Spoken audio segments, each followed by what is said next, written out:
Hola. Soy el Subidón y te doy la bienvenida a Cápsulas con Historia. Espero que al final de este vídeo me haya ganado tu me gusta y suscripción. En este primer segmento sobre la historia de Rusia, el cual constituye un tercio de todo el tema, rastreamos los orígenes más tempranos de Rusia, desde la creación de Nóvgorod en el siglo IX hasta el final del periodo turbulento y el comienzo de la dinastía Románov. Ahora, sin más dilación, vamos a ello. Los varegos. Durante el siglo IX, Escandinavia, en el norte de Europa, está poblada, entre otros, por los vikingos. Son excelentes navegantes que exploran en todas direcciones para saquear, pero también para desarrollar rutas comerciales. Al sur se encuentra el poderoso Imperio Bizantino con su capital Constantinopla, que es un importante cruce comercial entre Oriente y Occidente. La ciudad es de especial interés para los vikingos, también conocidos como varegos. Remontan los ríos con sus embarcaciones ligeras que luego pueden llevar a las fuentes del río Dnieper y llegar al Mar Negro. En Constantinopla, venden principalmente pieles, miel y esclavos capturados en el camino. La ruta comercial se desarrolla rápidamente, atrayendo a muchos colonos varegos que parten para fundar puestos comerciales fortificados. Se dice que uno de ellos, llamado Riurik, fundó el Principado de Nóvgorod, convirtiéndose en el primero de la larguísima dinastía rúrica. En 882, su heredero Oleg el Profeta baja con un ejército y conquista Smolensk y Kiev. Luego funda la Rus de Kiev, de la que se convierte en príncipe.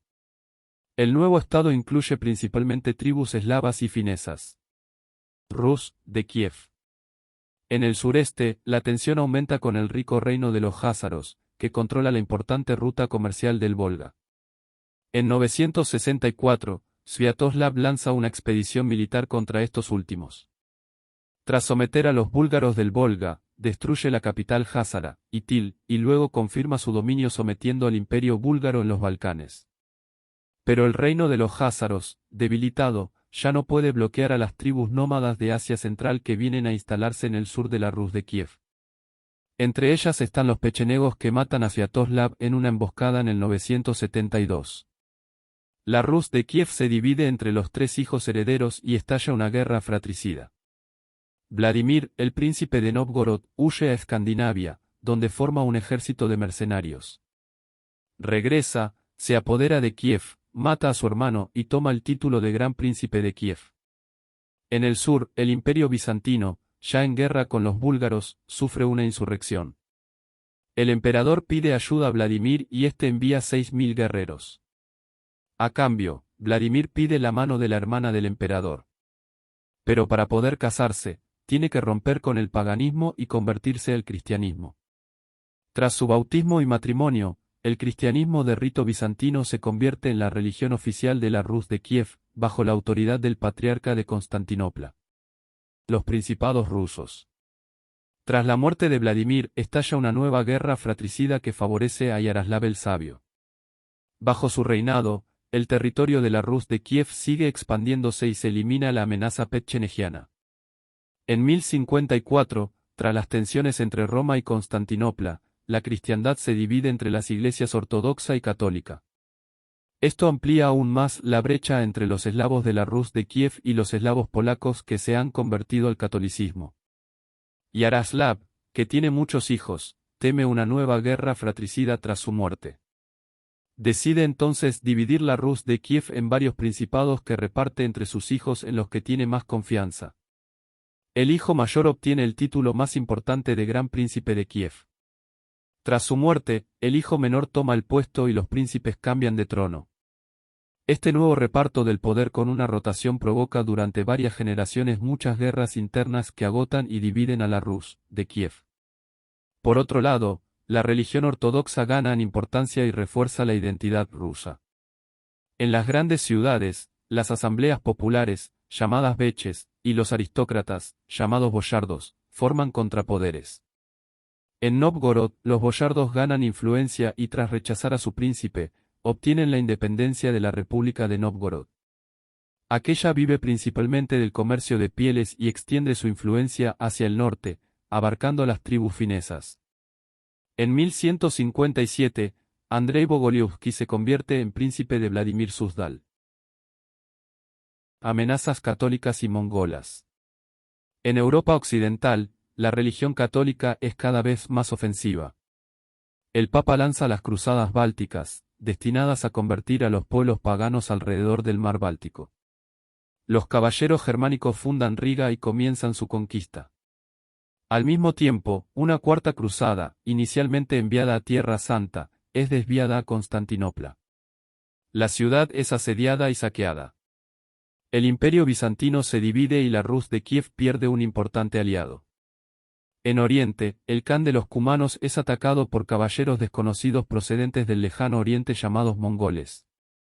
Los príncipes rusos forman una coalición para repeler esta nueva amenaza, pero son derrotados. A continuación, los mongoles se trasladan al norte, donde son derrotados por los búlgaros del Volga, y luego desaparecen. Los príncipes rusos no lo saben, pero solo es una vanguardia de exploración. Están más preocupados por la amenaza católica en Occidente, mientras se crea el Estado teutónico. A más de 5.000 kilómetros de distancia, en Karakorum, la capital del Imperio mongol, Ogodei Khan, descendiente de Gengis Khan, inicia nuevas conquistas. Un ejército compuesto principalmente por tártaros, otra tribu sometida a los mongoles, se dirige a las estepas rusas. Invasión mongola. El ejército mongol domina a todos sus oponentes gracias a su poderosa caballería montada por arqueros. En su camino, siembran el terror arrasando las ciudades que se niegan a someterse. Los principados rusos, ya divididos y debilitados, no se resisten. Europa tiembla cuando los mongoles entran en Polonia y Hungría. Es finalmente la muerte de Ogodei Khan que pone fin a la ofensiva. El imperio mongol se extiende entonces por casi toda Asia. Los principados rusos se encuentran sometidos a la Horda de Oro, cuya capital es Sarai. Al no tener medios para instalar guarniciones en todas las ciudades, los tártaros imponen a los príncipes rusos que vayan a Sarai a pedir el Sharlik, es decir, una autorización para reinar. De este modo, los tártaros controlan los territorios sometidos a distancia, sin interferir en la política interna. Solo se impone un tributo a los principados. Por su parte, los príncipes rusos que obtienen el Sharlik se aseguran de ser protegidos por el ejército tártaro, mientras que las rivalidades persisten. Además, los mongoles son tolerantes con todas las religiones. Por ello, la Iglesia ortodoxa está protegida e incluso exenta de impuestos. Mientras que por otro lado, los católicos europeos ocupan militarmente las ciudades sometidas y convierten los habitantes por la fuerza. El metropolitano de Kiev, máximo representante ortodoxo del país, se traslada a Vladimir, Moscovia y Lituania. En el corazón de los principados rusos, se encuentra la joven Moscovia. Bastante bien aislada de las amenazas externas, atrae y se desarrolla rápidamente. Tanto que en 1325, Moscú se convierte en la nueva capital del Gran Príncipe y del Metropolitano. Al oeste, los paganos lituanos, que aún se resisten al Estado teutónico, conquistan los territorios de la antigua Rus de Kiev. Lituania sueña con unir las tierras rusas en un solo estado. En 1380, el Gran Príncipe de Moscú forma una coalición y derrota al ejército tártaro, pero este recupera rápidamente el control saqueando Moscú. En 1386, el Gran Duque de Lituania, para conseguir la mano de la reina polaca, se convierte al catolicismo, aunque su pueblo es ortodoxo en mayoría. Esto acerca a los dos países. En los años siguientes, Moscovia, que también sueña con unir todas las tierras rusas, engloba a sus vecinos uno a uno mientras el poder de su gran príncipe se fortalece. Por el contrario, la Horda de Oro comienza a declinar y a dividirse. En 1453, Constantinopla cae en manos de los otomanos. El nuevo gran príncipe Iván III, se declara entonces heredero de Bizancio y hace de Moscú el nuevo guardián de la ortodoxia. La ciudad es apodada más tarde la Tercera Roma. Tras la anexión de Novgorod, el ejército de Iván III se encuentra con el ejército tártaro. Los dos ejércitos se enfrentan a ambos lados del río Ugra y luego se retiran sin luchar. Moscovia se libera de la dominación tártara y deja de pagar tributos. Iván el Terrible. Cuando Basilio III muere, su sucesor Iván solo tiene 3 años.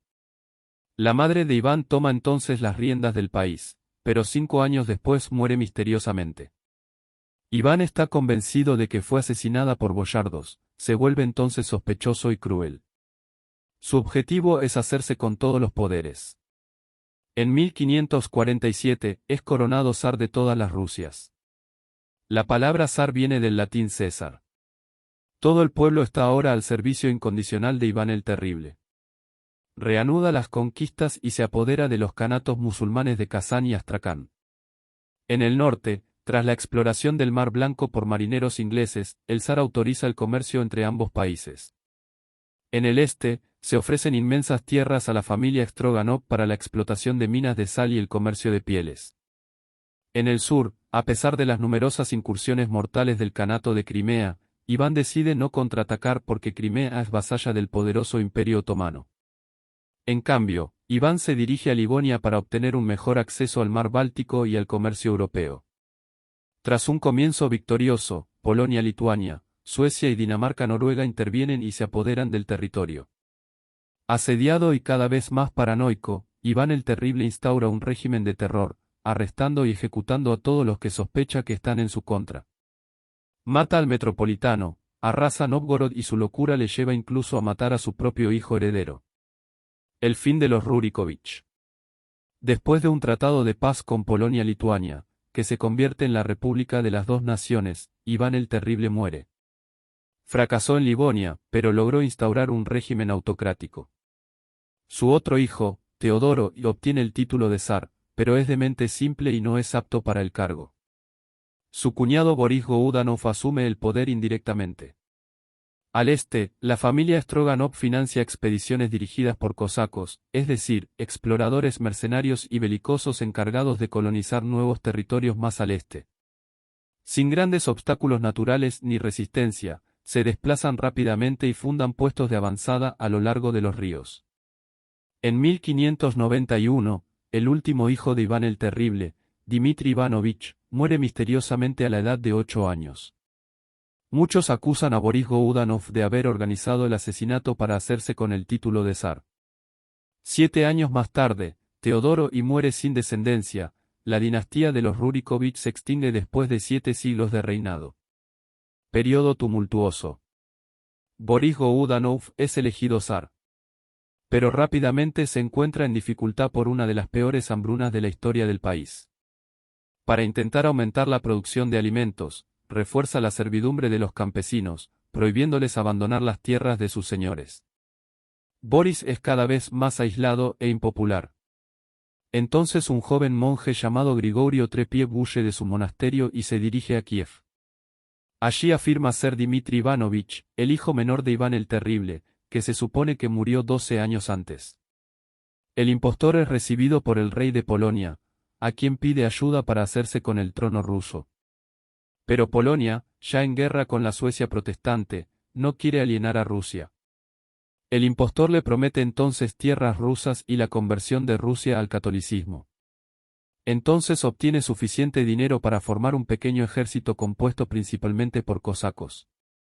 En Rusia, se gana rápidamente el apoyo del pueblo. En Moscú, Boris Godunov muere de repente, el falso Dmitri entra en la ciudad y se convierte en zar. Pero pronto, los boyardos le acusan de ser demasiado occidental. Entonces es asesinado y sus cenizas son disparadas por cañón en dirección de Polonia. Un nuevo zar sube al trono, pero en todas partes estallan rebeliones en su contra, mientras aparecen una docena de nuevos impostores de todo tipo. Un segundo falso Dmitri hace de la ciudad de Tusino, a las puertas de Moscú, su capital. Al no poder neutralizarlo, Moscú hace una alianza con Suecia, lo que provoca la entrada de Polonia en la guerra. Este se impone y el príncipe polaco obtiene el título de zar, apoyado por los boyardos que quieren recuperar el equilibrio. Suecia se vuelve contra Rusia, mientras todo el país se levanta contra el nuevo zar. En la dificultad, los polacos queman Moscú por completo, y después de un asedio son expulsados de la ciudad. Los delegados de las ciudades rusas se reúnen entonces para elegir al nuevo zar. Miguel Romanov, de una antigua familia boyar, sube al trono. Es el primero de una nueva dinastía muy larga, pero hereda un país arruinado y devastado. Hay que reconstruir todo, mientras los ejércitos polaco y sueco todavía estén presentes. No olvides suscribirte, campanita y esperar las novedades históricas en mis próximos vídeos. Chau, que estés bien, y nos vemos en el pasado.